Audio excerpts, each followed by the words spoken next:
நாங்கள் அனைவரும் கலைமுறையிற்கு சேவை செய்யும் கலைஞர்கள். பக்கத்து கிராமத்தில் பெரிய திருவிழா. அதை முன்னிட்டு ஒரு மாத காலத்திற்கு கலை நிகழ்ச்சிகளை தொடர்ந்து நடத்த ஏற்பாடு செய்திருக்கிறார்கள். அதற்காக நாங்கள் சென்று கொண்டிருக்கிறோம். கலைஞர்கள் உற்சாகத்தோடு சேவை செய்ய வேண்டும் என்றால் ரசிகர்கள் திரளாக கூட வேண்டும். ரசிகர்கள் கூட்டமாக கூட வேண்டும் என்றால் முதலில் மழை பெய்யாமல் இருக்க வேண்டும். எங்கள் நிகழ்ச்சிகள் நடந்து முடியும் வரை ஒரு சொட்டு மழை கூட பெய்யாமல் பார்த்துக் கொள்ள வேண்டியது உன் பொறுப்பு.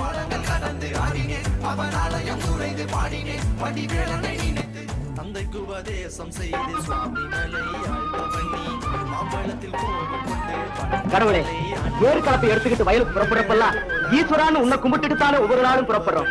எங்களுக்கு நல்லபடியா படி அளந்துரு. இன்னைக்கு நல்ல நாடு, நெல்லு விதைக்க போறேன். தொடர்ந்து மழை கொட்டுன்னு கொட்டணும். வறண்ட பூமியா வச்சு கூடாத. மண்ணை நம்பி வாழ்ற விவசாயிக்கு மழைதான் முக்கியம். அதனால மழைய நல்லா பெய்ய வச்சிடு.